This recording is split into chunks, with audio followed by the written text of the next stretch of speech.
नमस्कार, जय हिंद दोस्तों। स्वागत है आपका आपके अपने YouTube चैनल पर। आज के इस वीडियो में जो हम टॉपिक कंप्लीट करेंगे वो है भारतीय अर्थव्यवस्था। तो वीडियो को अंत तक देखिएगा। जब आप वीडियो समाप्त करेंगे तो निश्चित रूप से आप एक कॉन्फिडेंस के साथ जाएंगे कि आपका ये टॉपिक पूरा तैयार हो गया है। तो वीडियो को लाइक कर लीजिए। चलिए शुरू करते हैं आज का ये बेहतरीन टॉपिक। तो अभी हम शुरू कर रहे हैं टॉपिक अर्थव्यवस्था। तो भारतीय अर्थव्यवस्था पर पहुंचने से पहले कुछ बेसिक टर्म है अर्थव्यवस्था के, उनको हम समझ लेते हैं।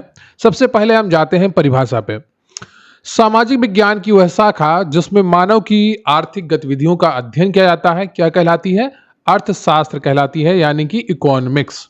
इसको इंग्लिश में अगर हम पढ़ें तो branch of social science that studies human economic activities called economics. इसके जनक कौन है? एडम स्मिथ है, और इन्हीं को ही क्लासिकल अर्थशास्त्र का भी जनक कहा जाता है, फादर ऑफ क्लासिकल इकोनॉमिक्स। जो अगले हमारे व्यक्ति हैं वो हैं जॉन मेनार्ड किन्स। इन्हें समष्टि अर्थशास्त्र का जनक कहा जाता है और इन्हें आधुनिक अर्थशास्त्र का जनक भी कहा जाता है, फादर ऑफ मॉडर्न इकोनॉमिक्स। याद रखिएगा दोनों। जॉन मेनार्ड किन्स ने एक किताब लिखी थी, the general theory of employment, interest and money. ठीक है, तो ये किताब थी इनकी, किसकी? जॉन मेनार्ड किन्स की। कौन सी? The general theory of employment, interest and money. इसी में इन्होंने समष्टि अर्थशास्त्र के बारे में बात की और वहीं से ये पूरा कहानी शुरू होती है मॉडर्न इकोनॉमिक्स की।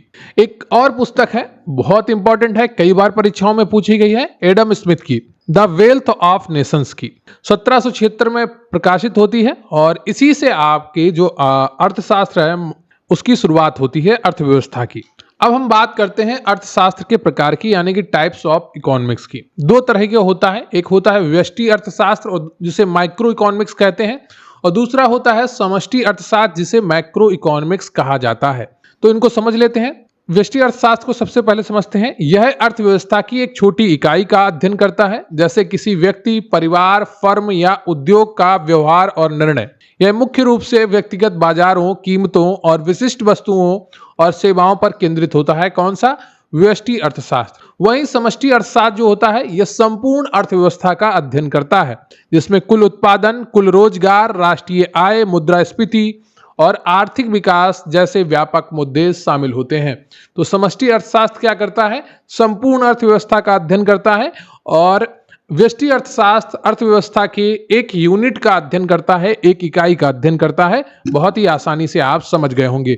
अर्थव्यवस्था के जनक हैं एडम स्मिथ और समष्टि अर्थशास्त्र के जनक हैं आपके जॉन मेनार्ड किन्स। ठीक है, तो ये नाम आप याद रखेंगे, दोनों इंपॉर्टेंट है। अब हम बात करेंगे अर्थव्यवस्था के क्षेत्रक, सेक्टर्स ऑफ इकोनॉमिक। कई बार आपकी परीक्षाओं में आए हैं।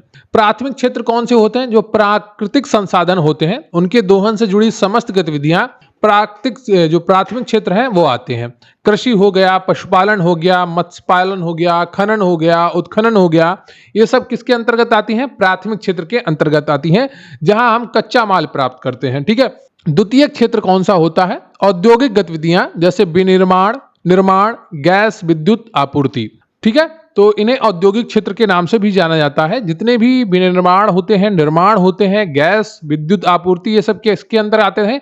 सेकेंडरी जो आपका क्षेत्र होते हैं उनके अंतर्गत आते हैं, द्वितीयक सेक्टर के अंतर्गत। ठीक है, जहां पे हम कुछ बनाते हैं। तृतीयक जो आपका टर्सरी होता है वो विभिन्न प्रकार की सेवाएं, जैसे बीमा, बैंकिंग, रियल एस्टेट, परिवहन, संचार। तो इसको सेवा क्षेत्र के नाम से भी जाना जाता है, जहां पर सेवाएं दी जाती हैं। क्या दी जाती हैं? सेवाएं। ये तृतीय क्षेत्र के अंतर्गत आता है। अगर हम चतुर्थक क्षेत्र के अंतर्गत बात करें तो शिक्षा, खोज, अनुसंधान, ये सब क्या होता है? एजुकेशन, डिस्कवरी, रिसर्च, ये आपका चतुर्थक क्षेत्र के अंतर्गत आता है। अगर पांचवा क्षेत्र की बात करें इकोनॉमी की, तो इसमें उच्च किस्म की सेवाएं, जैसे जो आपके हाई लेवल के अधिकारी होते हैं, कंपनियों के वरिष्ठ प्रबंधक होते हैं, कानूनी सलाहकार होते हैं, ये सब पंचक क्षेत्र के अंतर्गत आते हैं इकोनॉमी के। अब हम बात करेंगे राज्य की भूमिका के आधार पर अर्थव्यवस्था का वर्गीकरण। एक होता है पूंजीवादी अर्थव्यवस्था, दूसरी होती है समाजवादी अर्थव्यवस्था और तीसरी होती है मिश्रित अर्थव्यवस्था। पूंजीवादी अर्थव्यवस्था में क्या होता है? उत्पादन एवं वितरण संसाधनों पर निजी क्षेत्र का स्वामित्व। उदाहरण अमेरिका, ब्रिटेन की अर्थव्यवस्था। क्या होता है? पूंजीवादी अर्थव्यवस्था में जितना भी उत्पादन हो रहा है और उसका डिस्ट्रीब्यूशन हो रहा है, उस पर प्राइवेट बॉडी, जैसे आपका अभी जियो है ना, तो जियो एक प्राइवेट कंपनी है, तो उसका पूरा नियंत्रण नहीं है, लेकिन क्योंकि यहाँ पर एक सरकारी कंपनी है बीएसएनएल, अमेरिका में सब प्राइवेट है, तो क्या है, ये पूंजीवादी अर्थव्यवस्था कहलाती है, जहां पर पूरा उत्पादन और वितरण प्राइवेट कंपनियों के नियंत्रण में होता है। समाजवादी अर्थव्यवस्था क्या होती है? उत्पादन एवं वितरण साधनों पर राज्य का स्वामित्व। उदाहरण क्यूबा, उत्तरी कोरिया की अर्थव्यवस्था, जहां पर वो अर्थव्यवस्था जहां पर उत्पादन पर भी सरकारी नियंत्रण है और उसके डिस्ट्रीब्यूशन पर भी सरकारी नियंत्रण है, वो क्यूबा, उत्तरी कोरिया, वो समाजवादी अर्थव्यवस्था कहलाती है कि उत्पादन भी हम करेंगे और उसका वितरण भी हम करेंगे। जैसे आपके जितने भत्ते मिलते हैं, बेरोजगारी भत्ता, पेंशन, ये सब समाजवादी अर्थव्यवस्था से लिए जाते हैं कि सरकार बांट रही है। ठीक है, क्या कर रही है? सरकार वितरण कर रही है। अब हम बात करेंगे मिश्रित अर्थव्यवस्था की, यानी कि मिक्स्ड इकोनॉमी की। पूंजीवादी और समाजवादी दोनों अर्थव्यवस्थाओं की विशेषता मौजूद होती है। उदाहरण के तौर पर भारत की अर्थव्यवस्था, ठीक है, भारत की अर्थव्यवस्था मिश्रित अर्थव्यवस्था है, यह बात आप ध्यान रखेंगे। यहां पर आपको हर सेक्टर में सरकारी बॉडी भी दिखेगी और प्राइवेट बॉडी भी आपको देखने को मिल जाएगी। ठीक है, चाहे खाद हो, चाहे आपका डीजल पेट्रोल हो, चाहे आपका टेक्नोलॉजी हो, जैसे आप भीम यूपीआई आपका ऐप है, उसी तरह गूगल भी आपको देखने को मिलेगा यूपीआई ऐप, और अमेजन का भी है, पेटीएम का भी है, फोन पे का भी है। बीएसएनएल है, जियो है, बीएसएनएल सरकारी कंपनी है, जियो एयरटेल प्राइवेट कंपनी है, वीआई प्राइवेट कंपनी है। अन्य चीजों में भी आपको मिश्रित अर्थव्यवस्था देखने को मिलती है, जैसे एचएएल हो गया, डीआरडीओ हो गया, ये सरकारी कंपनियां हैं। वहीं प्राइवेट कंपनियां भी हैं जो आपका सैनिक जो अस्त्र हैं, शस्त्र हैं, उनका निर्माण कर रही हैं। अब हम बात करेंगे आर्थिक समृद्धि और आर्थिक विकास की। इनमें क्या अंतर है? Economic growth and economic development. आर्थिक समृद्धि क्या होती है, सबसे पहले उसकी बात कर लेते हैं। इकोनॉमिक ग्रोथ, किसी अर्थव्यवस्था में वस्तुओं एवं सेवाओं के उत्पादन में वृद्धि को आर्थिक समृद्धि कहते हैं। यह मात्रात्मक होती हैं, संकेतक इनके होते हैं जीडीपी, जीएनपी, प्रति व्यक्ति आय आदि। ठीक है, आर्थिक समृद्धि आपको देखने को मिलती है जो आपकी विकासशील देश होते हैं, वहां पर आपको आर्थिक समृद्धि देखने को मिलती है, जैसे भारत हो गया, चीन हो गया। किसी अर्थव्यवस्था में वस्तुओं एवं सेवाओं के उत्पादन में वृद्धि को आर्थिक समृद्धि कहते हैं। यह मात्रात्मक होती है, जीडीपी बढ़ रही है, जीएनपी बढ़ रही है, प्रति व्यक्ति आय बढ़ रही है, ये क्या है? ये आर्थिक समृद्धि को दर्शाते हैं। लेकिन आर्थिक विकास क्या है? आर्थिक विकास लोगों के जीवन में आर्थिक, सामाजिक, सांस्कृतिक, गुणात्मक एवं मात्रात्मक परिवर्तन से है। संकेतक कौन है? मानव विकास सूचकांक एसडीआई, इसके बारे में भी हम चर्चा करेंगे। जीवन की भौतिक गुणवत्ता सूचकांक पीक्यूएलआई, तो ये सब क्या दिखाते हैं? आर्थिक विकास दिखाते हैं। यहां पर आपको जीडीपी, जीएनपी बहुत लोअर रेट से बढ़ती हुई दिख रही होती है, पर कैपिटा इनकम बहुत लोअर रेट से बढ़ती हुई दिख रही होती है, लेकिन अन्य चीजें सांस्कृतिक, सामाजिक, आर्थिक जो आपके एसडीआई है वो बहुत ही स्टेबल होता है। ये डेवलप्ड कंट्रीज में होता है, जैसे ब्रिटेन हो गया, स्विट्जरलैंड हो गया, यूएसए हो गया, ऑस्ट्रेलिया हो गया। यहां पर आपको विकास जो ग्रोथ रेट है, जापान हो गया, बहुत धीमी दिखती है, लेकिन यहां पर आर्थिक विकास है, इकोनॉमिक डेवलपमेंट है। ठीक है, तो जो विकसित देश है वहां पर आर्थिक विकास देखने को मिलता है, और जो विकासशील देश है वहां पर आर्थिक समृद्धि देखने को मिलती है। चीजें बढ़ती हुई दिखती हैं, लेकिन सबके पास उपलब्ध नहीं होती हैं। अब हम बात करेंगे मानव विकास सूचकांक की, जिसकी हम बात कर रहे थे, ह्यूमन डेवलपमेंट इंडेक्स की। प्रतिपादक कौन है? महबूब उल हक है, पाकिस्तानी अर्थशास्त्री। बताइए, यहां पर पाकिस्तान में कोई इतना पढ़ा लिखा व्यक्ति भी पैदा हो सकता है जो मानव विकास सूचकांक जैसे जटिल मुद्दे पर बात कर सकता है, जहां पर सिर्फ आतंकवाद सिखाया जाता हो, नफरत करना सिखाया जाता हो दूसरे धर्म के लोगों से। ठीक है, तो मानव विकास सूचकांक क्या है? प्रतिपादक कौन है इसके? महबूब उल हक है, पाकिस्तानी अर्थशास्त्री है, और जारी करता है संयुक्त राष्ट्र विकास कार्यक्रम यूएनडीपी। ठीक है, यूएनडीपी इसको जारी करता है, मानव विकास सूचकांक को, जिसको एसडीआई शॉर्ट में कहते हैं। सर्वप्रथम जारी किया गया था वर्ष 1990 में। इसके 3 आयाम होते हैं, कई बार परीक्षाओं में पूछे गए हैं। एसडीआई के 3 आयाम कौन कौन से हैं? स्वास्थ्य है, शिक्षा है, जीवन स्तर है। ये सभी 3 आयाम है किसके? एसडीआई के। संकेतक कौन होते हैं? इनके बारे में भी परीक्षा में पूछा गया है। इनके 4 संकेतक होते हैं। जन्म के समय, जीवन प्रत्याशा, स्कूल अवधि के अनुमानित वर्ष, स्कूल अवधि के औसत वर्ष, और प्रति व्यक्ति सकल राष्ट्रीय आय कितनी है। ये एसडीआई के संकेतक होते हैं। ठीक है, संकेतक और आयाम में आपको डिफरेंस करना होगा। आयाम है स्वास्थ्य, शिक्षा और जीवन स्तर, ठीक है। और संकेतक है जन्म के समय जीवन प्रत्याशा, स्कूल अवधि के अनुमानित वर्ष, स्कूल अवधि के औसत वर्ष और प्रति व्यक्ति सकल राष्ट्रीय आय। अब हम बात करेंगे एसटीआई 2025 की रिपोर्ट की। भारत की रैंक इसमें 193 देशों में 130 थी। रिपोर्ट का शीर्षक था the matter of choice, people and possibilities in the age of AI, ठीक है। A matter of choice, people and possibilities in the age of AI, ये इसका शीर्षक था। और इसको किसने जारी किया था? संयुक्त राष्ट्र विकास कार्यक्रम यानी कि यूएनडीपी ने। भारत पर टिप्पणी की गई है। रिपोर्ट में कहा गया है कि यद्यपि भारत ने निरंतर प्रगति की है, फिर भी असमानता उसके मानव विकास उपलब्धियों को कमजोर कर रही है। क्या असमानता है भारत में? ये आपको हर जगह देखने को मिलेगी, बड़ा शहर हो या छोटा शहर हो, गांव हो, हर जगह आपको वो असमानता देखने को मिलती है। यही रिपोर्ट में बताया गया है। मानव विकास रिपोर्ट 2025 की मुख्य विशेषताएं क्या हैं? वैश्विक मानव विकास की अवरुद्ध प्रगति। वैश्विक मानव विकास सूचकांक में वर्ष 1990 के बाद से सबसे नगण्य वृद्धि दर्ज की गई है, 2020-21 के संकट वर्षों के छोड़कर। कोविड पूर्व रुझान। यदि कोविड पूर्व रुझान जारी रहते तो अधिकांश देश वर्ष 2030 तक बहुत उच्च मानव विकास स्तर तक पहुंच सकते थे, लेकिन अब इसमें कई दशक की देरी होने की संभावना है। तो कोविड ने काफी कुछ बर्बाद किया है लोगों के घरों में, देशों में।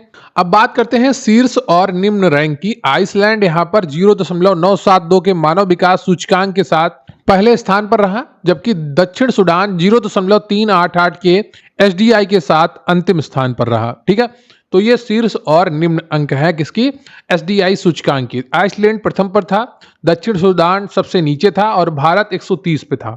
अब हम बात करेंगे भारत में नियोजन के इतिहास की। History of planning in India, ठीक है। जो योजनाएं बनी हैं उनके नियोजन कैसे हुआ है, जो उनका इतिहास क्या रहा है, उनके बारे में बात करने वाले हैं।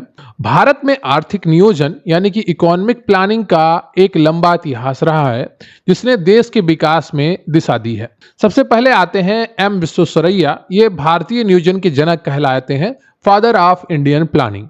उन्होंने अपनी पुस्तक प्लान्ड इकोनॉमी फॉर इंडिया में एक 10 वर्षीय योजना प्रस्तुत की थी, ठीक है। तो एम विश्वेश्वरैया जो थे, उन्होंने भारतीय नियोजन के जनक कहे जाते हैं। उन्होंने एक पुस्तक लिखी प्लान्ड इकोनॉमी फॉर इंडिया, इसमें उन्होंने एक 10 वर्षीय योजना प्रस्तुत की थी। फिर आते हैं राष्ट्रीय नियोजन समिति पर। इसका गठन हुआ था वर्ष 1938 में। गठन किया गया सुभाष चंद्र बोस द्वारा और इसके अध्यक्ष थे जवाहरलाल नेहरू।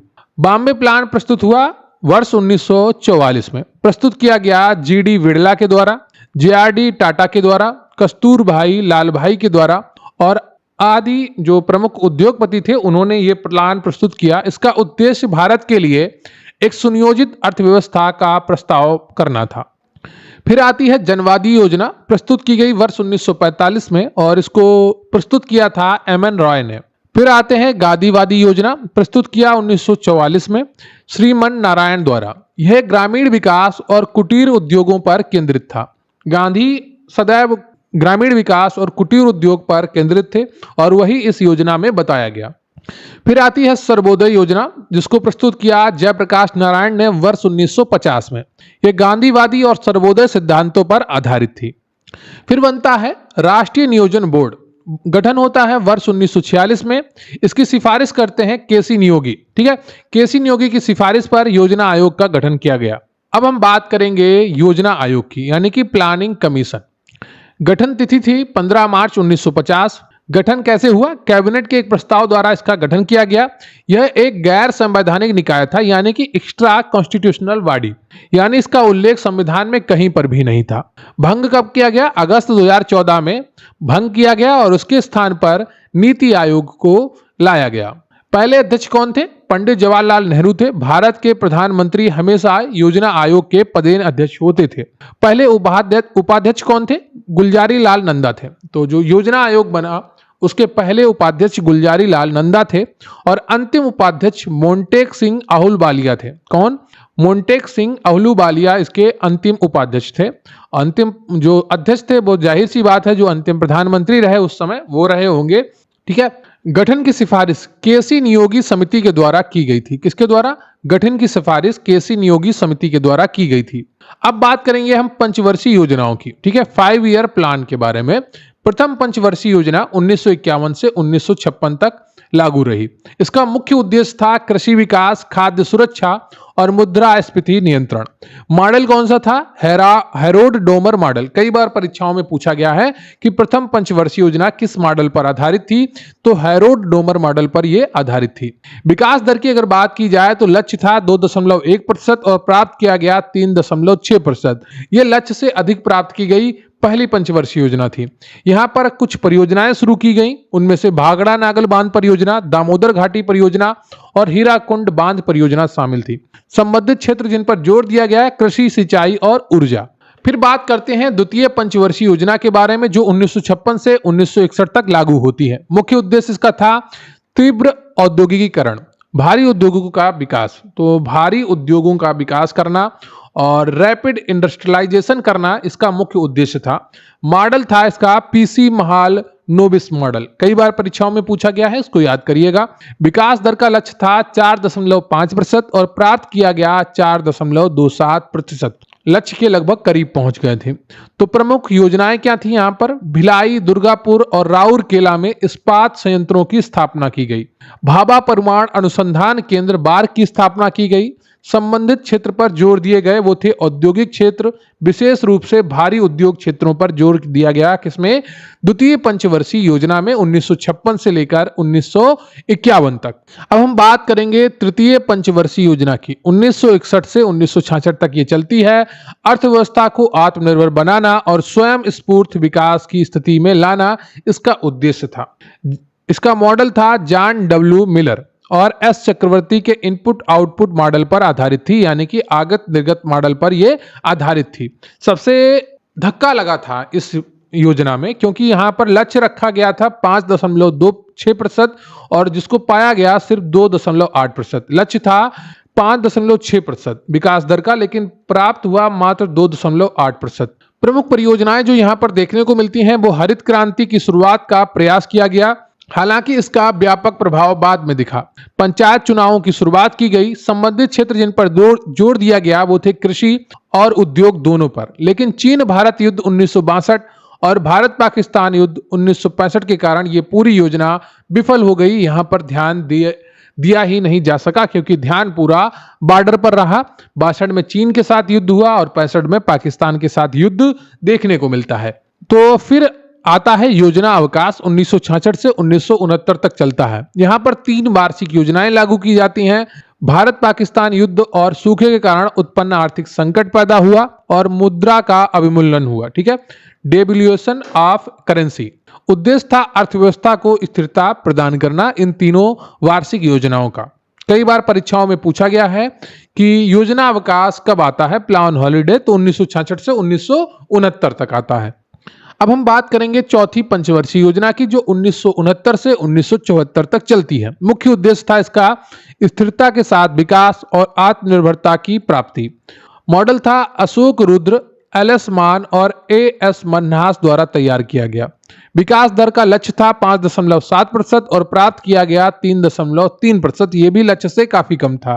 प्रमुख परियोजनाएं जो शुरू की गई, 14 प्रमुख भारतीय बैंकों का राष्ट्रीयकरण किया गया 1969 में। कई बार परीक्षाओं में पूछा गया है। हरित क्रांति का विस्तार किया गया। परिवार नियोजन कार्यक्रम लागू किया गया। संबंधित क्षेत्र पर जोर दिया गया, कृषि और सिंचाई, न्याय के साथ विकास। अगली जो पंचवर्षीय योजना है वो 5वीं है, जिसका समय काल था 1974 से 1979। बहुत इंपॉर्टेंट है, कई बार परीक्षाओं में पूछी गई है, क्योंकि यहां पर गरीबी उन्मूलन का नारा दिया गया और आत्मनिर्भरता की प्राप्ति। लेकिन जो सबसे प्रमुख चीज थी फोकस में, वो थी गरीबी उन्मूलन, गरीबी हटाओ।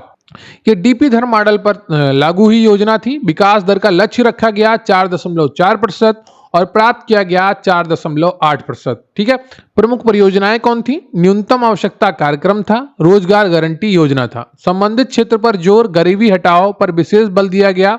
जनता पार्टी सरकार ने इसे 1978 में, 1 साल पहले ही समाप्त कर दिया गया था। ठीक है, तो 1974 से 1979 के बीच में देश में इमरजेंसी भी लगती है और बहुत ही ज्यादा परिवर्तन होते हैं राजनीतिक रूप से, इसलिए 1978 में इसको 1 साल पहले ही सरकार बदलने की वजह से समाप्त कर दिया गया।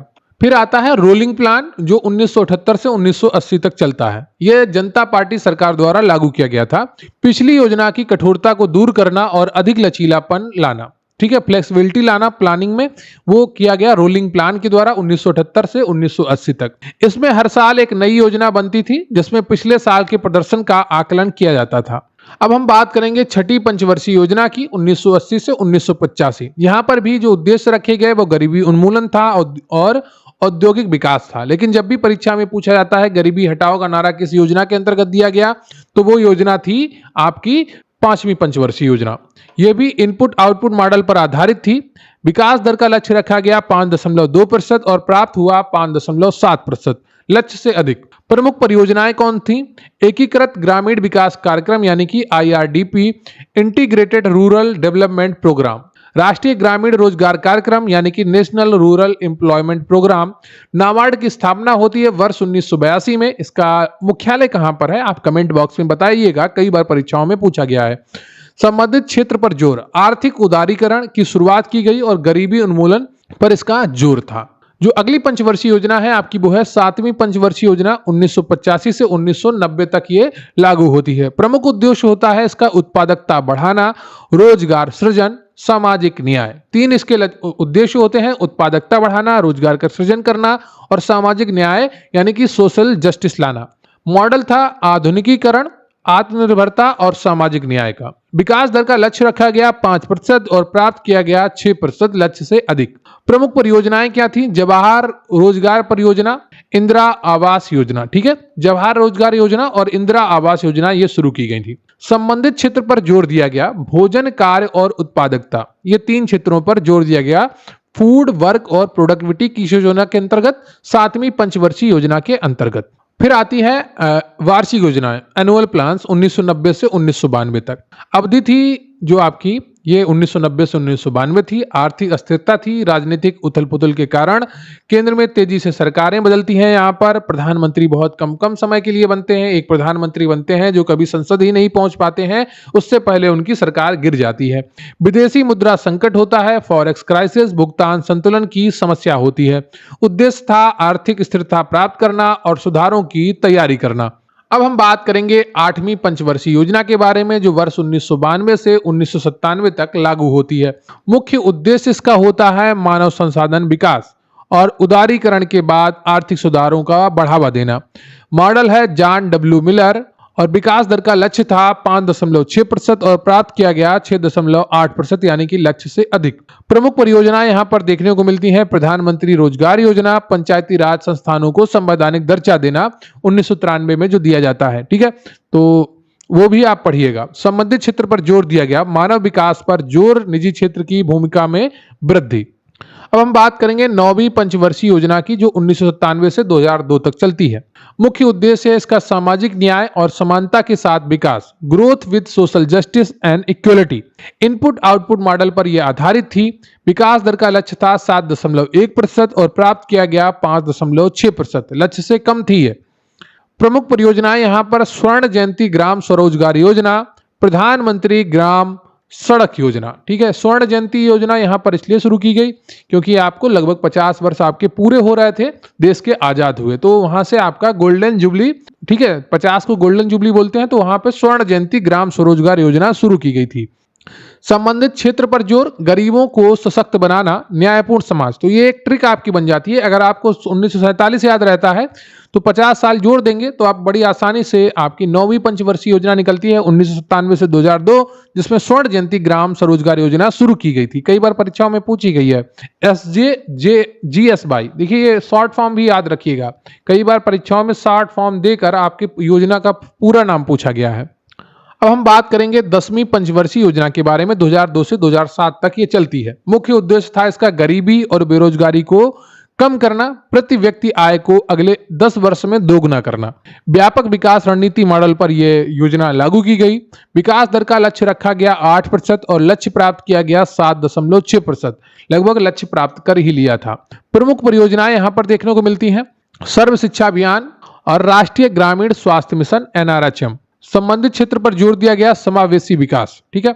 फिर बात करते हैं 11वीं पंचवर्षीय योजना के बारे में। यहाँ पर एक योजना और भी चालू होती है, वो आप ध्यान रखिएगा, नरेगा की। ठीक है, नरेगा, ये नरेगा योजना आपकी 2006 में चालू होती है। ठीक है, फिर बात करते हैं 11वीं पंचवर्षीय योजना की, जो 2007 से 12 तक चलती है। मुख्य उद्देश्य इसका था तीव्र और अधिक समावेशी विकास। ये डॉक्टर सी रंगराजन के नेतृत्व में मॉडल इसका बनाया गया था और उसे लागू किया गया था। विकास दर का लक्ष्य रखा गया 9%, बाद में इसे 8.1% संशोधित किया गया और प्राप्त लक्ष्य था 8.0%।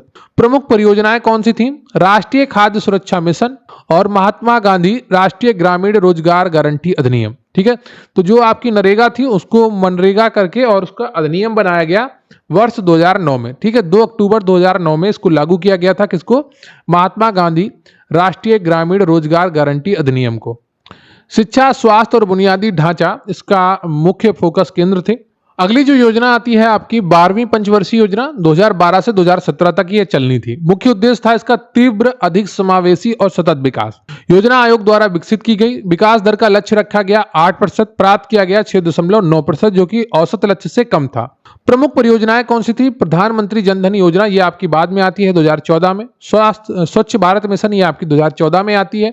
मेक इन इंडिया ये आपकी 2014 में आपको देखने को मिलती है, मेक इन इंडिया। तो ये तीनों योजनाएं आपकी 2014 में नई सरकार बनने के बाद लागू होती हैं। संबंधित क्षेत्र पर जोर दिया गया जो थे सभी क्षेत्रों में विकास, गरीबी में कमी, स्वास्थ्य, शिक्षा और पर्यावरण संरक्षण। यह अंतिम पंचवर्षीय योजना थी जो योजना आयोग के द्वारा बनाई गई थी, क्योंकि 2014 में फिर योजना आयोग को भंग कर दिया गया था। उसके बाद होता है नीति आयोग का गठन। तो नीति आयोग का गठन होता है 1 जनवरी 2015 को। कब होता है? 1 जनवरी 2015 को इसका गठन होता है। किसकी जगह बनाया गया? योजना आयोग यानी कि प्लानिंग कमीशन की जगह पर यह बनाया गया। इसकी भूमिका क्या थी? देश का प्रमुख थिंक टैंक था। यह भारत सरकार का एक नीति थिंक टैंक था। पूरा नाम इसका है national institution for transforming India. ठीक है, नीति आयोग का पूरा नाम क्या है? National institution for transforming India. 1 जनवरी 2015 को इसे लागू किया गया योजना आयोग के स्थान पर। गठन इसका केंद्रीय कैबिनेट के एक प्रस्ताव द्वारा किया गया। यह एक गैर संवैधानिक निकाय है। ठीक है, अध्यक्ष इसका होता है भारत का प्रधानमंत्री, पदेन अध्यक्ष होता है। ठीक है, और उपाध्यक्ष कौन होता है? प्रधानमंत्री द्वारा नियुक्त व्यक्ति। ये कैबिनेट मंत्री का दर्जा रखते हैं। शासी परिषद होती है किसमें? सभी राज्यों के मुख्यमंत्री और केंद्र शासित प्रदेशों के राज्यपाल या प्रशासक इसमें शामिल होते हैं। पूर्णकालिक सदस्य कौन होते हैं? अधिकतम 5 पूर्णकालिक सदस्य होते हैं। अंशकालिक सदस्य अधिकतम 2 होते हैं। पदेन सदस्य कौन होते हैं? भारत सरकार के 4 केंद्रीय मंत्री प्रधानमंत्री द्वारा ये नामित होते हैं। विशेष आमंत्रित कौन होते हैं? विभिन्न क्षेत्रों के विशेषज्ञ प्रधानमंत्री द्वारा नामित किए जाते हैं। मुख्य कार्यकारी अधिकारी होता है जिसे सीईओ कहा जाता है, चीफ एग्जीक्यूटिव ऑफिसर।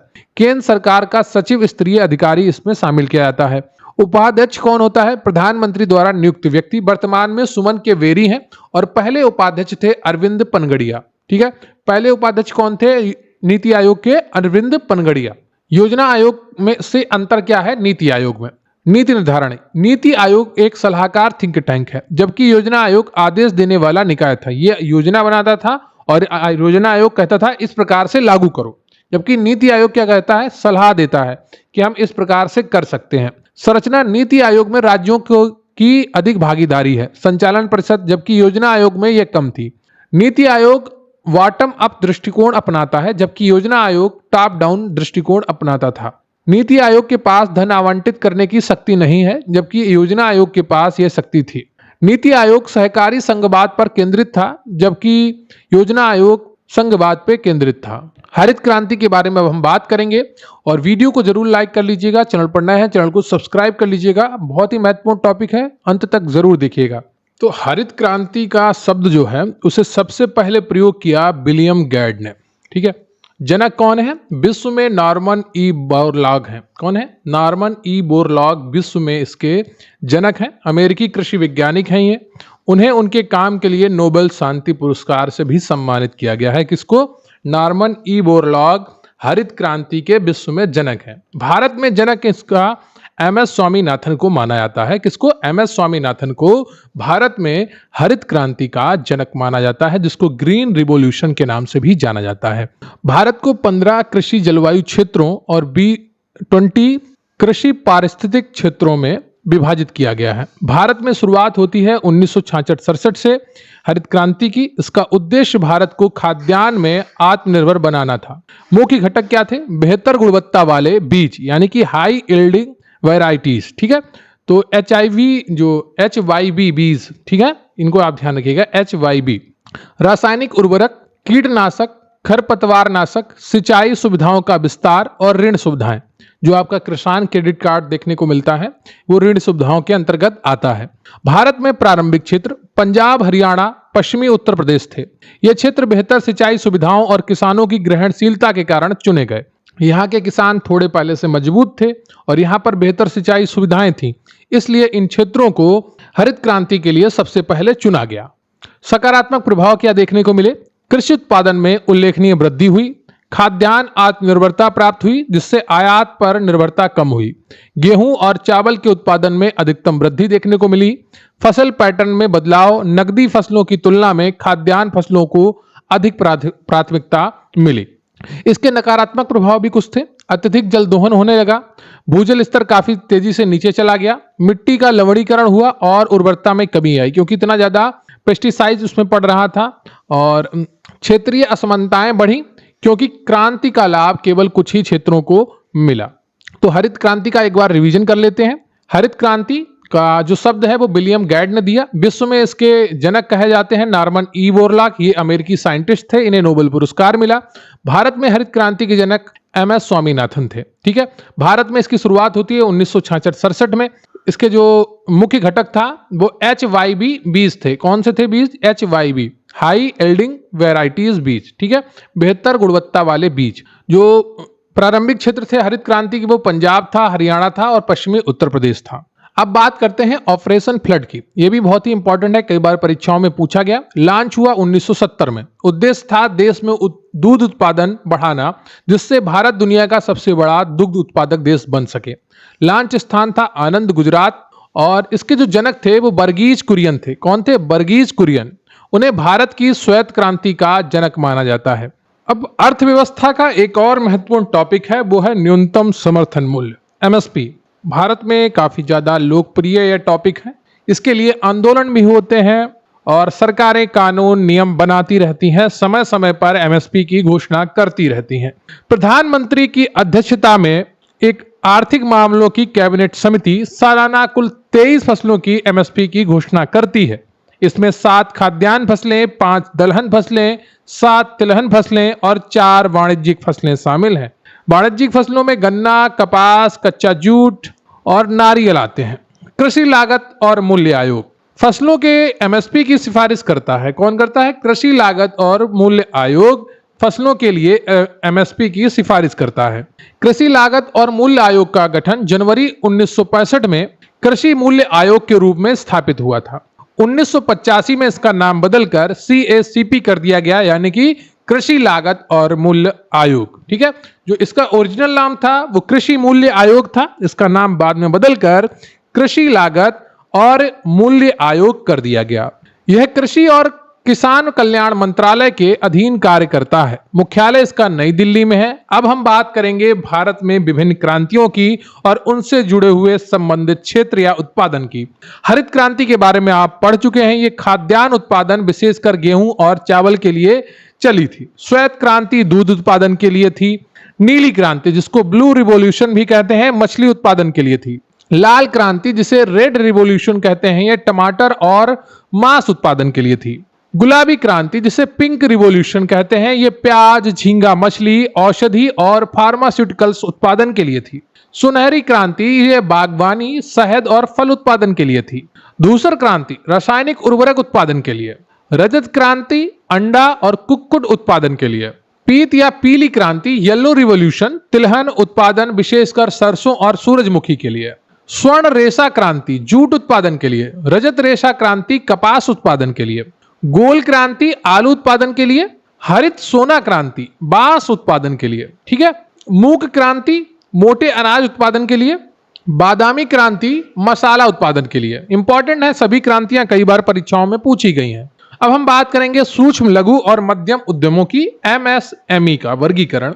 यह वर्गीकरण विनिर्माण उद्यमों और सेवा उद्यमों दोनों पर लागू होता है। यह निवेश और वार्षिक टर्नओवर पर आधारित है। एक तरफ श्रेणियां दी गई हैं, दूसरी तरफ संयंत्र और मशीनरी या उपकरण पर निवेश और वार्षिक टर्नओवर।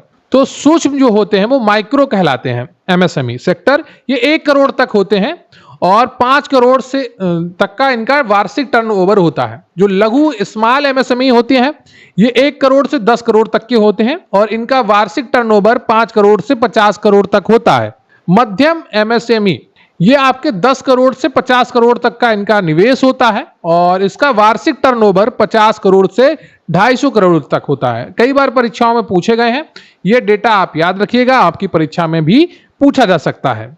अब हम बात करेंगे प्रमुख औद्योगिक वित्तीय संस्थानों की स्थापना की। तो एक तरफ संस्थान दिए गए हैं, दूसरी तरफ उनके स्थापना वर्ष दिए गए हैं। भारतीय औद्योगिक वित्त निगम लिमिटेड IFSCI की स्थापना 1948 में हुई थी। भारतीय औद्योगिक ऋण और निवेश निगम लिमिटेड की स्थापना ICICI 1955 में होती है। भारतीय औद्योगिक विकास बैंक की स्थापना 1964 में होती है। IDBI union trust of India UTI की स्थापना 1964 में होती है। भारतीय औद्योगिक निवेश बैंक IIBI का स्थापना 1971 में होती है। राष्ट्रीय आवास बैंक की स्थापना 1988 में होती है और भारतीय लघु उद्योग विकास बैंक की स्थापना 1990 में होती है। अब हम बात करेंगे कुछ महत्वपूर्ण तथ्य की जो आर्थिक नीतियां और सुधारों से जुड़े हुए थे। Important facts. विदेशी मुद्रा विनियमन अधिनियम 1973 जो फेरा के नाम से जाना जाता है, फॉरेन एक्सचेंज रेगुलेशन एक्ट को 1 जनवरी 1974 से लागू किया गया था। इसका उद्देश्य विदेशी मुद्रा के लेन देन को नियंत्रित करना था। विदेशी मुद्रा प्रबंधन अधिनियम FEMA foreign exchange management act 1999 तो ये प्रबंधन के लिए था और ये विनियमन के लिए था। 1 जून 2000 से लागू किया गया था। इसने फेरा का स्थान लिया और विदेशी मुद्रा लेन देन को अधिक उदार बना दिया। क्या बना दिया? लिबरलाइज कर दिया। ठीक है, पहले ये कब 1973 में फेरा के नाम से ये एक्ट बना था, फिर इसका नाम बदलकर विदेशी मुद्रा प्रबंधन अधिनियम किया गया और ये फेमा के नाम से लागू हुआ 1 जून 2000 को। भारत की विशेष आर्थिक क्षेत्र यानी कि SEZ स्पेशल इकोनॉमिक जोन नीति पहली बार 1 अप्रैल 2000 को लागू की गई। SEZ विशेष रूप से नामित क्षेत्र है जहां व्यापार और निवेश को बढ़ावा देने के लिए नियम और अधिक लचीले होते हैं। ठीक है, व्यापार को बढ़ावा देने के लिए ऐसे क्षेत्रों में नियमों को लचीला बनाया जाता है ताकि इंडस्ट्री स्थापित हो सके, उद्योग बढ़ सके और देश में रोजगार आए, निवेश आए। एशिया का पहला निर्यात प्रसंस्करण क्षेत्र EPZ export processing zone Bharat में 1965 में कांडला गुजरात में स्थापित किया गया था। औद्योगिक नीति की अगर बात करें तो 1991 के माध्यम से भारत सरकार ने 24 जुलाई 1991 को नई आर्थिक नीति की घोषणा की जिसने देश में उदारीकरण यानी कि लिबराइजेशन, निजीकरण यानी कि प्राइवेटाइजेशन और वैश्वीकरण यानी कि ग्लोबलाइजेशन, इसको शॉर्ट में LPG के नाम से जाना जाता है, कई बार परीक्षाओं में पूछा गया है। यह भारत की आर्थिक नीतियों में बड़ा बदलाव था। रंगराजन समिति की सिफारिश के आधार पर योजना और गैर योजना व्यय का वर्गीकरण 2016-17 के बजट से समाप्त कर दिया गया। तो एक वर्गीकरण होता है योजना और गैर योजना व्यय का, उसका वर्गीकरण 2016-17 के बजट से समाप्त कर दिया गया। अब हम बात करेंगे वस्तु एवं सेवा कर की। बहुत ही इंपॉर्टेंट है, कई बार परीक्षाओं में यहां से प्रश्न बने हैं। इसको शॉर्ट में GST कहते हैं, इंग्लिश में गुड्स एंड सर्विस टैक्स कहते हैं। इसका पूरा नाम वस्तु एवं सेवा कर है, इंग्लिश में गुड्स एंड सर्विस टैक्स है। परिचय की अगर बात करें तो यह एक अप्रत्यक्ष कर है। कई बार परीक्षाओं में पूछा गया है GST किस प्रकार का कर है, यह अप्रत्यक्ष कर है, इनडायरेक्ट टैक्स इंग्लिश में कहेंगे। यह विभिन्न अप्रत्यक्ष करों को एक ही कर में सम्मिलित किया गया है। तो पहले बहुत सारे कर अलग अलग लगते थे, उनको एक कर में समाहित किया गया है। उद्देश्य क्या है? एक राष्ट्र एक कर प्रणाली, one nation one tax system को लागू करना। कार्यान्वयन की तिथि है 1 जुलाई 2017 से यह लागू हुआ है। 101 में संवैधानिक संशोधन अधिनियम द्वारा इसको लागू किया गया है 2016 में। ठीक है, 2016 में 101वां संवैधानिक संशोधन हुआ, जो पारित हुआ उसको 2016 में लागू किया गया। 2016 में पारित हुआ था और 1 जुलाई 2017 से GST देश में लागू की गई। GST में शामिल अप्रत्यक्ष कर कौन कौन से हैं तो उनकी हम बात करेंगे। GST ने केंद्र और राज्य सरकारों द्वारा लगाए गए अप्रत्यक्ष करों को प्रतिस्थापित कर दिया है। राज्य सरकार के कौन कौन से कर शामिल हुए और केंद्र सरकार के कौन कौन से कर इसमें शामिल हुए हैं। राज्य VAT, state VAT value added tax जो था वो इसमें शामिल हुआ है। केंद्र सरकार का केंद्रीय उत्पाद शुल्क शामिल हुआ है। मनोरंजन कर राज्य सरकार का, अतिरिक्त उत्पाद शुल्क केंद्र सरकार का, प्रवेश कर राज्य सरकार का, सेवा कर केंद्र सरकार का, विलासिता कर लग्जरी टैक्स राज्य सरकार का, और सीमा शुल्क कुछ मदों पर, कस्टम ड्यूटी कुछ ही पे अभी जीएसटी के अंतर्गत आई है और काफी पे नहीं आई, केंद्र सरकार के कर। लॉटरी, सट्टेबाजी, जुए पर कर राज्य सरकार का, वस्तुओं और सेवाओं की आपूर्ति पर उपकर और अधिभार केंद्र सरकार का, वस्तुओं और सेवाओं की आपूर्ति पर राज्य उपकर और अधिभार ये सब, और राज्य का विज्ञापन पर कर, खरीद पर कर, ये सभी किसमें आ गए हैं? जीएसटी में आ गए हैं। अब बात करेंगे जीएसटी परिषद की, जिसका संविधान में उल्लेख है। जीएसटी काउंसिल अनुच्छेद 279A, यह जीएसटी से संबंधित मामलों पर केंद्र और राज्यों को सिफारिश करने वाला एक महत्वपूर्ण निर्णय लेने वाला निकाय है। कौन? जीएसटी परिषद क्या करता है? केंद्र और राज्यों को सिफारिशें करने वाला एक महत्वपूर्ण निर्णय लेने वाला निकाय है। अध्यक्ष इसके होते हैं केंद्रीय वित्त मंत्री, यानी कि जो फाइनेंस मिनिस्टर होता है यूनियन, वो इसका अध्यक्ष होता है। उपाध्यक्ष होता है राज्य सरकारों के वित्त मंत्रियों में से चुना गया। कोई एक राज्य सरकार के वित्त मंत्री में से चुना जाएगा और वो उपाध्यक्ष बनाया जाएगा। सदस्य कौन होते हैं? केंद्रीय वित्त राज्य मंत्री और सभी राज्यों के वित्त मंत्री इसके सदस्य होते हैं। कोरम क्या होता है? कुल सदस्यों का 50% कम से कम वहां मौजूद होना चाहिए, तभी बैठक शुरू होगी, नहीं तो बैठक शुरू नहीं होगी। कम से कम 50% सभी राज्यों के वित्त मंत्री और केंद्रीय वित्त मंत्री और राज्य मंत्री को मिलाकर आपका ये कोरम पूरा होता है। मतदान शक्ति, केंद्र सरकार के पास 1/3 वोट है और राज्य सरकार के पास 2/3 वोट है। यानी कि केंद्र सरकार के पास केवल 1/3 वोट है और राज्य सरकार के पास 2/3 वोट है।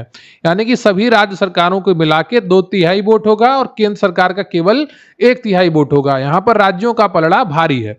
निर्णय 3/4 बहुमत से लिया जाता है, यानी कि कम से कम 3/4 बहुमत होना चाहिए किसी भी निर्णय को लेने के लिए। अब जीएसटी दरों की बात करें तो अभी भारत में 4 दरें हैं जीएसटी की, 5%, 12%, 18%, 28%। ये आपकी दरें हैं और ये आपकी बदल भी सकती हैं। तो जब भी आप ये वीडियो देखें तो करंट का डेटा भी आप मिलान करते रहिएगा।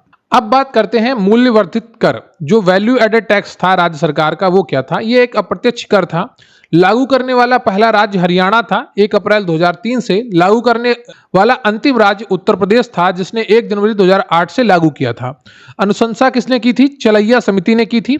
लॉन्च हुआ था 1 अप्रैल 2005 को। जीएसटी आने से पहले वैट राज्यों में बिक्री कर का एक महत्वपूर्ण रूप था। तो अब हमारा अगला टॉपिक है आरबीआई की ऋण नियंत्रण विधियां। बहुत ही शानदार टॉपिक है। आरबीआई कैसे क्रेडिट को कंट्रोल करता है, उसके क्या मेथड हैं, उनके बारे में अभी हम समझने वाले हैं। भारतीय रिजर्व बैंक देश में मुद्रा आपूर्ति और ऋण को नियंत्रित करने के लिए विभिन्न मौद्रिक नीति उपकरणों का उपयोग करता है। सबसे पहले आता है बैंक दर। बैंक रेट क्या होता है? वह ब्याज दर जिस पर आरबीआई अन्य बैंकों को लंबी अवधि के ऋण देता है। जब आरबीआई बैंक दर बढ़ाता है तो बैंकों के लिए पैसा महंगा हो जाता है, जिससे ऋण कम आकर्षक होते हैं। तो बैंक दर क्या होती है? वो रेट, ब्याज दर जिस पर आरबीआई अन्य बैंकों को लंबी अवधि के लिए ऋण देता है। दूसरा आता है रेपो रेट या रेपो दर। वह ब्याज दर जिस पर आरबीआई अन्य बैंकों को छोटी अवधि के लिए ऋण देता है। बैंक अपनी तरलता की कमी को पूरा करने के लिए वाणिज्यिक प्रतिभूतियों के बदले में आरबीआई से पैसा उधार लेता है। तो क्या करता है बैंक? रेपो दर क्या होती है? शॉर्ट टर्म के लिए जब आरबीआई किसी बैंक को लोन देता है तो वो रेपो दर के रेट से देता है। और बैंक रेट क्या होती है? जब लॉन्ग टर्म के लिए आरबीआई किसी बैंक को लोन देता है तो वो क्या होता है? बैंक दर से काउंट होता है उसका ब्याज। अब बात करते हैं रिवर्स रेपो दर। वह ब्याज दर जिस पर आरबीआई अन्य बैंकों से छोटी अवधि के ऋण लेता है। यह तब होता है जब बैंकों के पास अतिरिक्त तरलता होती है और वे इसे आरबीआई के पास जमा करना चाहते हैं। मान लीजिए किसी बैंक के पास बहुत ही ज्यादा पैसा है ना, और दूसरी बैंकों के पास नहीं है, तो आरबीआई क्या करता है? रिवर्स रेपो रेट से किसी एक बैंक से लेकर दूसरी बैंकों को रेपो रेट पर देता है। तो रिवर्स रेपो रेट क्या होती है? आरबीआई जब किसी बैंक से छोटी अवधि के लिए ऋण लेता है तो वो रिवर्स रेपो रेट पर लेता है। अब बात करते हैं नगद आरक्षी अनुपात, जिसे सीआरआर कहते हैं। Cash reserve ratio. बैंकों को अपनी कुल जमा का एक निश्चित प्रतिशत आरबीआई के पास नकद के रूप में रखना होता है। यह बैंकों की ऋण देने की क्षमता को सीधे प्रभावित करता है। क्या? बैंकों को अपनी कुल जमा का एक निश्चित प्रतिशत आरबीआई के पास नकद के रूप में रखना होता है। यह क्या कहलाता है? नकद आरक्षी अनुपात या कैश रिजर्व रेशियो। अब हम बात करते हैं वैधानिक तरलता अनुपात की, यानी कि एसएलआर की, सेचुअरी लिक्विडिटी रेशियो। ठीक है, तो बैंकों को अपनी जमा का एक निश्चित प्रतिशत अपने पास आरक्षित निधि के रूप में रखना होता है, जिसे नकद, सोना या अनुमोदित प्रतिभूतियों के रूप में रखा जा सकता है। एसएलआर क्या होता है? बैंकों को अपनी जमा का एक निश्चित अमाउंट अपने पास रिजर्व रखना होता है हमेशा, जो नगद के रूप में भी हो सकता है, सोने के रूप में भी हो सकता है, या फिर अनुमोदित प्रतिभूतियों के रूप में भी हो सकता है। अब बात करते हैं बैंकिंग महत्वपूर्ण तथ्य, यानी बैंकिंग से जुड़े हुए इंपॉर्टेंट जो फैक्ट हैं, आपकी परीक्षाओं में पूछे जा सकते हैं। भारत में स्थापित पहला बैंक कौन था? बैंक ऑफ हिंदुस्तान था। 1770 कोलकाता में स्थापित हुआ था। उसके बाद 3 प्रेसिडेंसी बैंक आते हैं। Bank of Bengal 1806, bank of Bombay 1840, bank of Madras 1843 में। 1921 में इन तीनों बैंकों को मिलाकर इंपीरियल बैंक ऑफ इंडिया का गठन किया गया। किसका? इंपीरियल बैंक ऑफ इंडिया का गठन किसको मिलाकर किया गया? 3 प्रेसिडेंसी बैंकों को मिलाकर 1921 में इंपीरियल बैंक ऑफ इंडिया का गठन किया गया। इंपीरियल बैंक ऑफ इंडिया का राष्ट्रीयकरण 1 जुलाई 1955 को भारतीय स्टेट बैंक यानी कि एसबीआई के रूप में किया गया। भारतीयों द्वारा प्रबंधित पहला बैंक कौन सा था? अवध कमर्शियल बैंक था, जो स्थापित हुआ था 1881 में। पहला पूर्णतः भारतीय बैंक कौन सा था? पंजाब नेशनल बैंक था, जो 1894 में स्थापित हुआ था। अब बात करेंगे भारतीय रिजर्व बैंक के इतिहास की, यानी कि आरबीआई की। अनुशंसा क्या है? हिल्टन यंग समिति की सिफारिश पर भारतीय रिजर्व बैंक की स्थापना की गई। रिजर्व बैंक ऑफ इंडिया की आरबीआई की स्थापना की गई। कौन से आयोग की? हिल्टन यंग आयोग या हिल्टन यंग समिति। परिचय क्या है? भारत का केंद्रीय बैंक है। ये क्या है? भारत का केंद्रीय बैंक है, सेंट्रल बैंक ऑफ इंडिया। स्थापना होती है 1 अप्रैल 1935 को आरबीआई अधिनियम 1934 के द्वारा। 1 अप्रैल 1935 को आरबीआई अधिनियम 1934 के द्वारा भारतीय रिजर्व बैंक की स्थापना होती है। यह भारत का एक केंद्रीय बैंक है। मुख्यालय इसका मुंबई में है। राष्ट्रीयकरण इसका 1 जनवरी 1949 को होता है। मार्च 1947 तक यह म्यांमार का भी केंद्रीय बैंक के रूप में कार्य कर रहा था। 30 जून 1948 तक पाकिस्तान के केंद्रीय बैंक के रूप में भी ये कार्य कर रहा था। पहले गवर्नर ओशबोर्न स्मिथ थे। जब 1935 में इस बैंक की स्थापना हुई तो इसके पहले गवर्नर कौन थे? ओशबोर्न स्मिथ थे। पहले भारतीय गवर्नर इसके सीडी देशमुख थे। अब बात करेंगे बैंक राष्ट्रीयकरण। ठीक है, प्रधानमंत्री इंदिरा गांधी के कार्यकाल के दौरान बैंकों का पहली बार राष्ट्रीयकरण किया गया 19 जुलाई 1969 को। 14 प्रमुख बैंकों को राष्ट्रीयकृत किया गया। दूसरी बार 15 अप्रैल 1980 को 6 अन्य प्रमुख बैंकों का राष्ट्रीयकरण किया गया। बंधन बैंक की स्थापना 2001 में हुई। मुख्यालय इसका कोलकाता में है। भारतीय महिला बैंक स्थापना 19 नवंबर 2013, मुख्यालय नई दिल्ली। 1 अप्रैल 2017 को इसको एसबीआई में विलय कर दिया गया था। ये बिल्कुल एक बचकानी सी कोशिश थी कि महिलाओं के लिए कुछ दिखाने के लिए किया जाए, तो महिलाओं के लिए स्पेशल बैंक खोल दिया जाए। तो इससे कोई खास बेनिफिट दिखा नहीं, तो इसलिए 2017 में इसको एसबीआई में विलय कर दिया गया। अब बात करते हैं बैंक विलय की। बैंकों के विलय का उद्देश्य बड़े और मजबूत बैंक बनाना, परिचालन दक्षता बढ़ाना और वैश्विक प्रतिस्पर्धा का सामना करना। भारतीय स्टेट बैंक में विलय। State bank of Bikaner and Jaipur का एसबीआई में विलय हुआ। स्टेट बैंक ऑफ पटियाला का, स्टेट बैंक ऑफ मैसूर का, स्टेट बैंक ऑफ त्रावणकोर का और भारतीय महिला बैंक का 2017 में एसबीआई में विलय हुआ। बैंक ऑफ बड़ौदा में 2 बैंकों का विलय हुआ है, विजया बैंक का और देना बैंक का 1 अप्रैल 2020 को। पंजाब नेशनल बैंक में ओरिएंटल बैंक ऑफ कॉमर्स और यूनाइटेड बैंक ऑफ इंडिया का विलय हुआ। केनरा बैंक में सिंडिकेट बैंक का विलय हुआ। इंडियन बैंक में इलाहाबाद बैंक का विलय हुआ और यूनियन बैंक में आंध्र बैंक और कारपोरेशन बैंक का विलय हुआ। न्यू बैंक ऑफ इंडिया में पंजाब नेशनल बैंक 1933, यहां न्यू बैंक ऑफ इंडिया का विलय पंजाब नेशनल बैंक में हुआ था। ठीक है, 1993, 33 नहीं, ठीक है, ध्यान रखिएगा 1993। न्यू बैंक ऑफ इंडिया का विलय पंजाब नेशनल बैंक में हुआ था 1993 में, ये बात आप ध्यान रखिएगा, ठीक है। ये थोड़ा उल्टा लिख गया है। वर्तमान में सार्वजनिक क्षेत्र के बैंकों की कुल संख्या 12 है। भारत का सबसे बड़ा बैंक एसबीआई है। भारत का सबसे बड़ा निजी क्षेत्र का बैंक एचडीएफसी है। क्रेडिट कार्ड जारी करने वाला पहला भारतीय bank central bank of India है। क्या? क्रेडिट कार्ड जारी करने वाला पहला भारतीय bank central bank of India है। म्यूचुअल फंड शुरू करने वाला पहला भारतीय बैंक एसबीआई है। विदेश में शाखा खोलने वाला पहला भारतीय बैंक बैंक ऑफ इंडिया है, जिसने अपनी पहली शाखा लंदन में खोली थी। प्रमुख भारतीय बैंक और उनके स्थापना वर्ष एक बार देख लेते हैं। इंडियन बैंक की स्थापना 1907 में हुई। भारतीय रिजर्व बैंक की स्थापना 1 अप्रैल 1935 को होती है। आरबीआई अधिनियम 1934 के द्वारा। यूको बैंक की स्थापना 1943 में होती है। भारतीय स्टेट बैंक की स्थापना 1 जुलाई 1955 को होती है। यूनियन बैंक ऑफ इंडिया की स्थापना 1919 में होती है। पंजाब नेशनल बैंक की स्थापना 1894 में होती है। राष्ट्रीय कृषि और ग्रामीण विकास बैंक इंपॉर्टेंट है, कई बार परीक्षाओं में पूछा गया है, जिसे शॉर्ट में नाबार्ड कहते हैं। National bank for agriculture and rural development की स्थापना 12 जुलाई 1982 में होती है। इसका जो मुख्यालय है वो मुंबई में है। बैंक ऑफ बड़ौदा 20 जुलाई 1908 को स्थापित होता है और क्षेत्रीय ग्रामीण बैंक 2 अक्टूबर 1975 को स्थापित होता है। तो ये रहे प्रमुख बैंक और उनके स्थापना वर्ष। अब बात कर लेते हैं मुद्रास्फीति की, इन्फ्लेशन की। परिभाषा क्या है? वस्तुओं एवं सेवाओं की कीमतों में निरंतर होने वाली वृद्धि को मुद्रास्फीति कहते हैं, यानी कि मुद्रा की खरीदने की क्षमता घट रही है। ठीक है, क्या? वस्तुओं एवं सेवाओं की कीमतों में निरंतर होने वाली वृद्धि को मुद्रास्फीति कहते हैं। मुद्रास्फीति की स्थिति में वस्तुओं एवं सेवाओं की कीमत बढ़ती है और मुद्रा का मूल्य कम हो जाता है, यानी कि जो चीज आप 100 रुपए में पहले मिल जाती थी, अब वो ये या तो 120 में मिल रही है या 150 में मिल रही है। जब ऐसा होता है तो क्या हुआ? 100 रुपए की वैल्यू घट गई। ठीक है। मुद्रास्फीति के मापन के आधार 2 होते हैं। एक होता है थोक मूल्य सूचकांक और दूसरा होता है उपभोक्ता मूल्य सूचकांक, जिसे सीपीआई कहते हैं। थोक मूल्य सूचकांक डब्ल्यूपीआई कहलाता है, होलसेल प्राइस इंडेक्स। ठीक है, जो होलसेल प्राइस इंडेक्स होता है वो थोक मूल्य सूचकांक कहलाता है।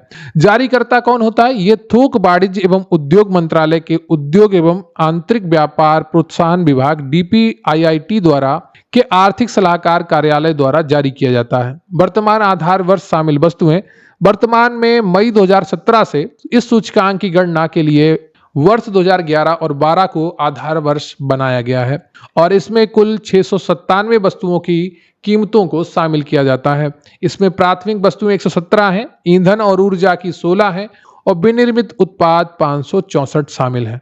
ठीक है, थोक मूल्य सूचकांक के बारे में यह जानकारी थी। अब हम बात करेंगे उपभोक्ता मूल्य सूचकांक। यह सूचकांक सांख्यिकी एवं कार्यक्रम कार्यान्वयन मंत्रालय के राष्ट्रीय सांख्यिकी कार्यालय एनएसओ द्वारा जारी किया जाता है। किसके द्वारा जारी किया जाता है?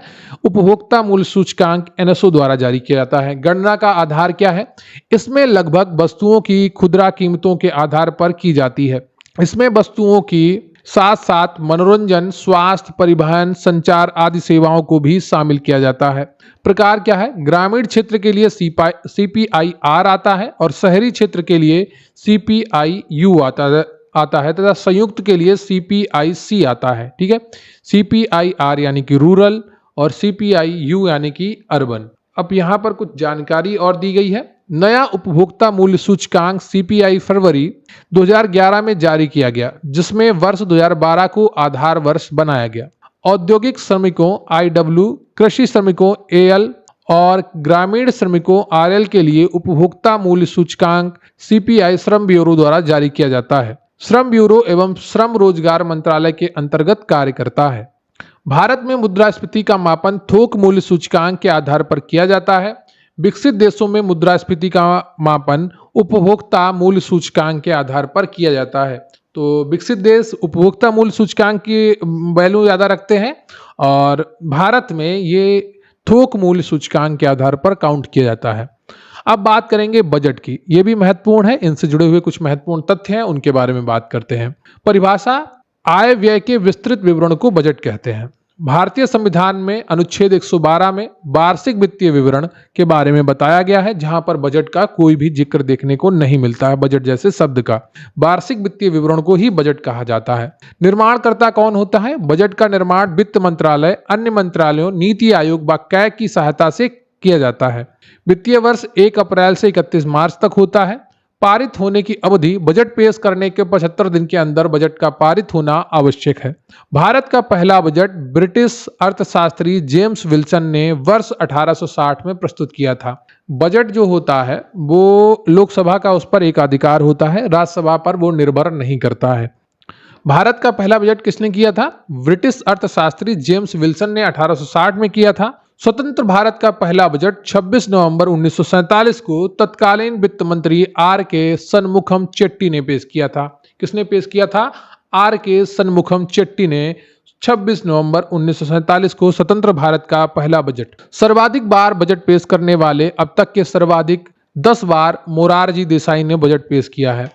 जो आपकी वर्तमान वित्त मंत्री हैं निर्मला सीतारमण, इन्होंने लगातार 8 बार बजट पेश कर दिया है और ये अब तक का सर्वाधिक बार बजट पेश करने वाली वित्त मंत्री बन गई हैं। ठीक है, हो सकता है ये 10 बार के मोरारजी देसाई के बजट पेश करने के रिकॉर्ड को तोड़ दें।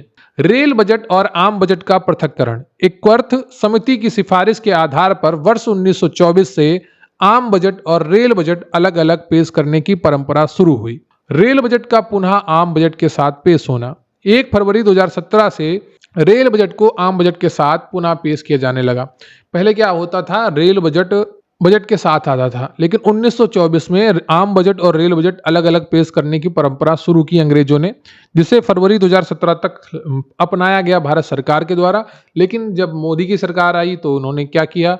रेल बजट को और जो आम बजट को है दोनों को एक साथ मर्ज कर दिया। इसका फायदा क्या होता है? जब रेल बजट अलग से पेश होता है तो जो रेलवे मंत्रालय है उसके ऊपर प्रेशर होता है कि नई ट्रेनिंग घोषित करो, नया रेट घोषित करो, कुछ सस्ता करो, कुछ महंगा करो। तो इससे क्या होता है? अनावश्यक दबाव बनता है रेलवे पर। तो उससे बचने के लिए दोनों बजट को एक साथ पेश किया जाने लगा। इससे जो अनावश्यक दबाव बनता था, अपेक्षाएं होती थी, उससे हट गया। ठीक है, अब बात करेंगे गरीबी की, यानी कि पॉवर्टी की। परिभाषा क्या है? गरीबी ऐसी स्थिति है जिसमें व्यक्ति अपने पास उपलब्ध संसाधनों से अपनी न्यूनतम आवश्यकताओं को पूर्ति नहीं कर पाता या पूरी नहीं कर पाता है। ठीक है, गरीबी ऐसी स्थिति है जिसमें व्यक्ति अपने पास उपलब्ध संसाधनों से अपनी न्यूनतम आवश्यकताओं की भी पूर्ति नहीं कर पाता है।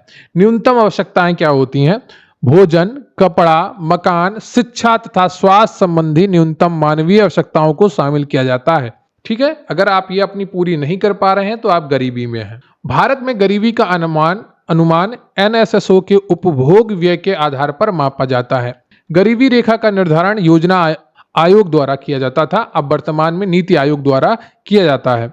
योजना आयोग द्वारा उपभोग व्यय पर शहरी क्षेत्रों में प्रति व्यक्ति आय प्रति व्यक्ति 2100 कैलोरी तथा ग्रामीण क्षेत्रों में प्रति व्यक्ति 2400 कैलोरी की निर्धारित किया गया है। अगर आप इतना भोजन नहीं ग्रहण कर पा रहे हैं तो आप गरीबी रेखा से नीचे हैं। ठीक है, शहर में 2100 कैलोरी प्रतिदिन और ग्रामीण में 2400 कैलोरी प्रतिदिन, इतना तो आपको भोजन मिलना ही चाहिए। एक अलग समिति बनती है, अलग समिति में मात्र पोषक तत्वों की आवश्यकता के आधार पर गरीबी रेखा का निर्धारण किया गया था। फिर बनती है हाशिम समिति। गरीबी रेखा को BPL परिवारों की पहचान हेतु हाशिम समिति का गठन किया गया था। इसने अपनी रिपोर्ट दिसंबर 2012 में प्रस्तुत की।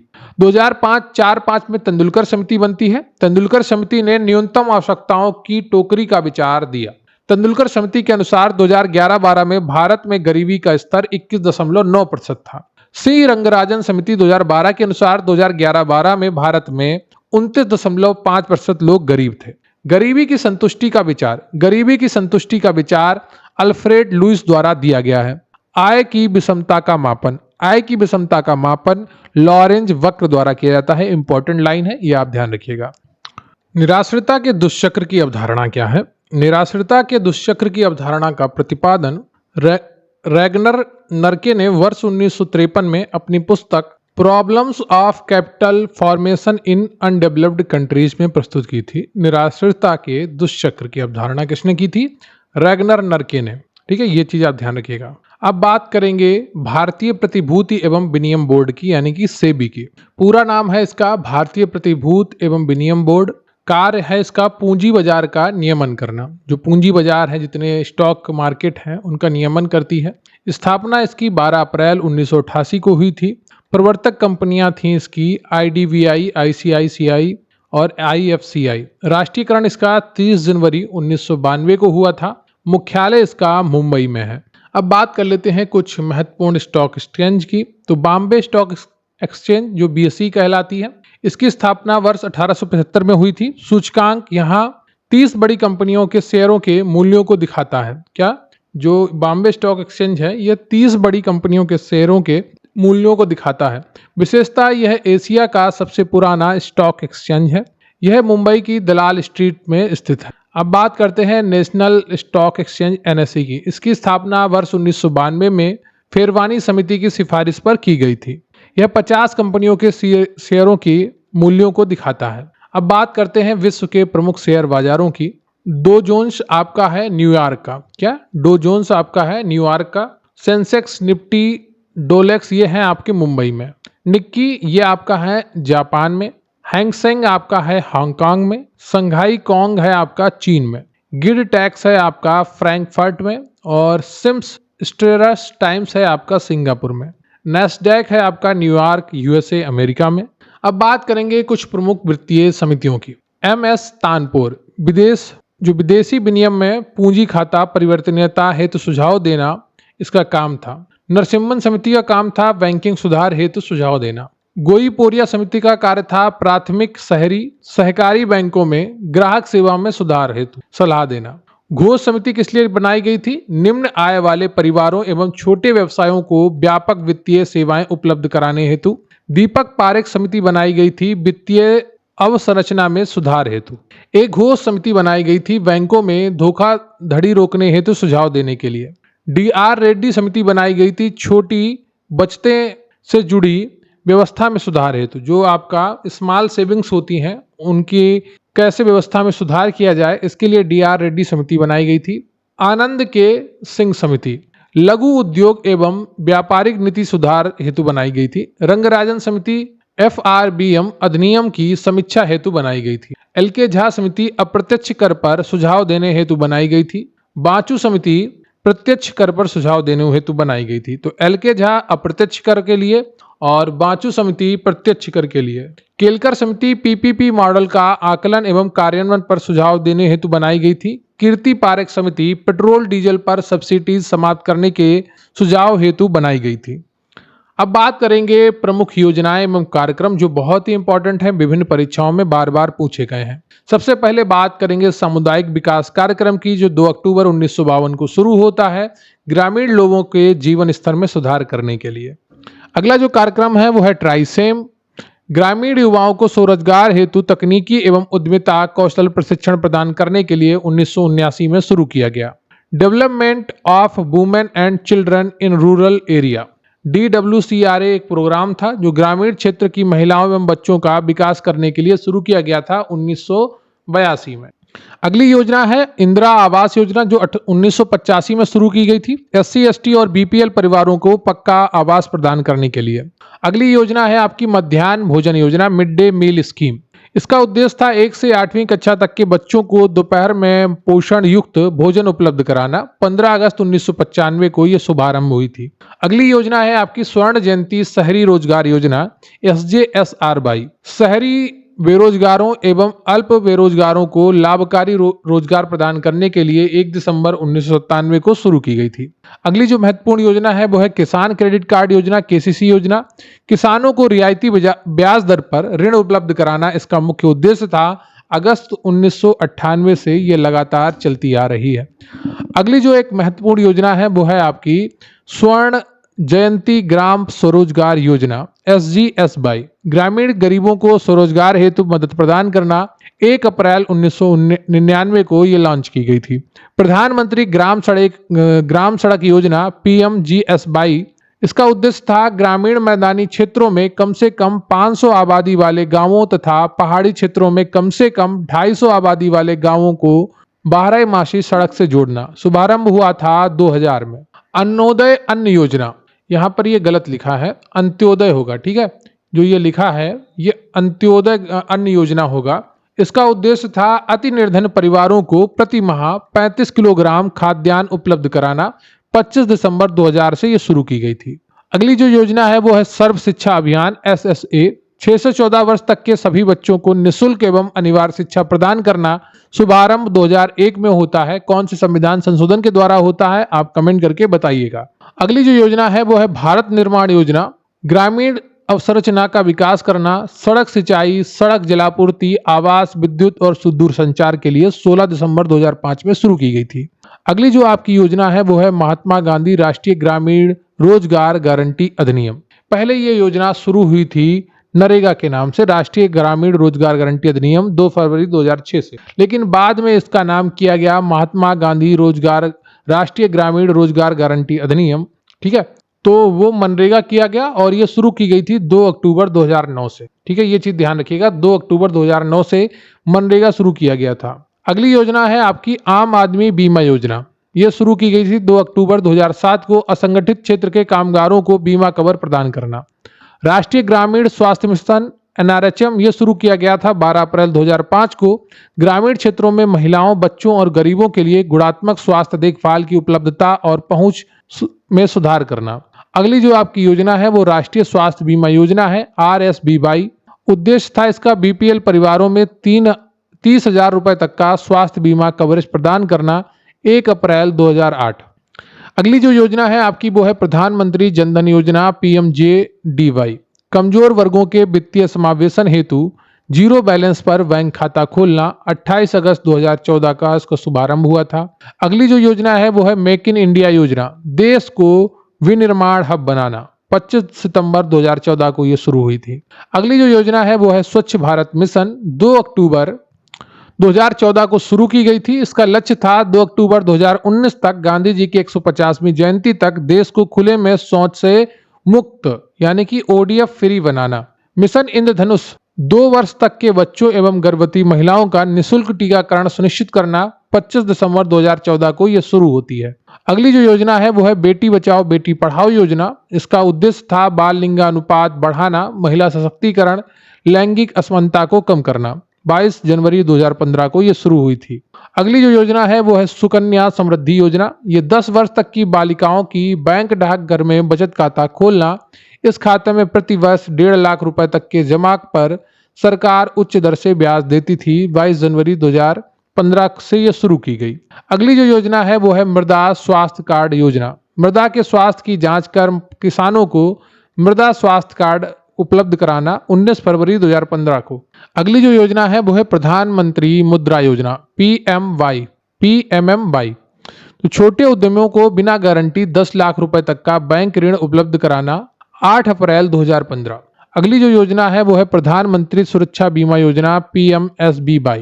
दुर्घटना से मृत्यु या पूर्ण विकलांगता में 2 लाख रुपए का बीमा कवर प्रदान करना। 9 मई 2015 को यह शुरू की गई थी। अगली जो आपकी योजना है वो है प्रधानमंत्री जीवन ज्योति बीमा योजना PMJJBY। उद्देश्य था दुर्घटना से मृत्यु या स्थायी विकलांगता होना दोनों ही दशा में बीमा धारक को 2 लाख रुपए का बीमा कवर प्रदान करना। शुभारंभ इसका 9 मई 2015 को हुआ था। अगली जो योजना है वो है प्रधानमंत्री आवास योजना शहरी PMAY अर्बन। उद्देश्य था गरीब शहरी परिवारों को पक्का आवास उपलब्ध कराना। 25 जून 2015 को यह शुरू की गई थी। अगली जो योजना है वो है स्मार्ट सिटी योजना। देश के 100 शहरों को स्मार्ट शहर के रूप में विकसित करना। 25 जून 2015 को शुरू की गई थी। डिजिटल इंडिया कार्यक्रम, ये डिजिटल बुनियादी ढांचे का विकास एवं सार्वजनिक डिजिटल साक्षरता बढ़ाने के लिए 1 जुलाई 2015 को शुरू की गई थी। अगली जो योजना है आपकी वो है स्टार्टअप इंडिया योजना। देश में नवाचार एवं स्टार्टअप को बढ़ावा देने के लिए एक मजबूत पारिस्थितिकी तंत्र का निर्माण करना। 16 जनवरी 2016 को शुरू की गई। स्टैंड अप इंडिया योजना SC ST और महिलाओं में उद्यमिता को बढ़ावा देने के लिए 5 अप्रैल 2016 को शुरू की गई। प्रधानमंत्री उज्ज्वला योजना PMUY यह शुरू की गई। BPL परिवारों की महिलाओं को निःशुल्क गैस कनेक्शन उपलब्ध कराना। 1 मई 2016। अगली जो योजना थी वो थी प्रधानमंत्री फसल बीमा योजना PMFBY। किसानों को न्यूनतम प्रीमियम पर फसल बीमा कवर प्रदान करना। प्रीमियम दर खरीफ फसलों पर 2%, रबी फसलों पर 1.5% और बागवानी फसलों पर 5%। शुभारंभ हुआ था 18 फरवरी 2016 को। अगली जो महत्वपूर्ण योजना है वो है प्रधानमंत्री आवास योजना ग्रामीण, PMAY ग्रामीण। उद्देश्य था ग्रामीण बीपीएल परिवारों को पक्का आवास उपलब्ध कराना। शुभारंभ हुआ 20 नवंबर 2016 को। प्रधानमंत्री कृषि सिंचाई योजना PMKSY सूक्ष्म सिंचाई पद्धति को बढ़ावा देने के लिए 1 जुलाई 2015 को शुरू की गई। अगली जो महत्वपूर्ण योजना है वो है सौभाग्य योजना, प्रधानमंत्री सहज बिजली हर घर योजना। यह ग्रामीण क्षेत्रों में निःशुल्क विद्युत कनेक्शन प्रदान करने के लिए शुरू की गई थी 25 दिसंबर 2017 को। अगली जो योजना है वो है आयुष्मान भारत योजना। ये देश में सबसे बड़ी स्वास्थ्य कवरेज, देश के 10 करोड़ गरीब परिवारों को प्रतिवर्ष 5 लाख रुपए का निःशुल्क स्वास्थ्य बीमा कवरेज प्रदान करना। शुभारंभ अक्टूबर 2017। अगली जो योजना है वो है प्रधानमंत्री किसान सम्मान निधि योजना PM किसान। किसानों को प्रतिवर्ष 6,000 रुपए 2,000 रुपए की 3 किस्तों में का आर्थिक सहयोग प्रदान करना। शुरू की गई 24 फरवरी 2019 से। अगली जो योजना है वो है स्वामित्व योजना। उद्देश्य गांवों की भूमियों का मानचित्रण एवं घरों के मालिकों को अधिकारों का रिकॉर्ड प्रदान करना। शुभारंभ होता है 24 अप्रैल 2020 से। अगली जो योजना है वो है PM श्री स्कूल योजना। शिक्षा प्रदान करने के लिए मॉडल स्कूल स्थापित करना जो नई शिक्षा नीति 2020 के सिद्धांतों को लागू करेंगे। 5 सितंबर 2022 से ये योजना शुरू होती है। अगली जो योजना है वो है अग्निपथ योजना। ये भारतीय सशस्त्र बलों में युवाओं की भर्ती के लिए एक नई योजना जिसमें अग्निवीर 4 साल के लिए सेना में सेवा देंगे। शुभारंभ 14 जून 2022। अगली योजना है प्रधानमंत्री गतिशक्ति योजना। मल्टी मॉडल कनेक्टिविटी के लिए एक राष्ट्रीय मास्टर प्लान जिसका उद्देश्य बुनियादी ढांचा परियोजनाओं की एकीकृत योजना और समन्वित निष्पादन करना है। 13 अक्टूबर 2021 को यह शुरू की गई थी। अगली जो योजना है वो है राष्ट्रीय हाइड्रोजन मिशन। भारत को ग्रीन हाइड्रोजन उत्पादन और निर्यात का वैश्विक केंद्र बनाना जिससे ऊर्जा सुरक्षा और डीकार्बोनाइजेशन में मदद मिलेगी। 15 अगस्त 2021 को यह शुरू की गई। अगली जो योजना है वो है PM विश्वकर्मा कौशल सम्मान योजना, PM विकास। पारंपरिक कारीगरों और शिल्पकारों को कौशल प्रशिक्षण, ऋण सहायता और विपणन सहायता प्रदान करना। शुभारंभ की गई थी 17 सितंबर 2023 को। अगली जो महत्वपूर्ण योजना है वो है प्रधानमंत्री सूर्य घर मुफ्त बिजली योजना। 1 करोड़ घरों को मुफ्त बिजली प्रदान करने के लिए छत पर सौर ऊर्जा प्रणालियों को बढ़ावा देना। 13 फरवरी 2024 को यह योजना लॉन्च की गई थी। तो ये रहा आपका पूरा टॉपिक जो कंप्लीट होता है अभी। ठीक है, तो अर्थव्यवस्था का ये टॉपिक आपके लिए बहुत ही महत्वपूर्ण था। भारतीय अर्थव्यवस्था का जो सुपरफास्ट रिवीजन था UPSI एग्जाम के लिए आपने अभी कंप्लीट किया है।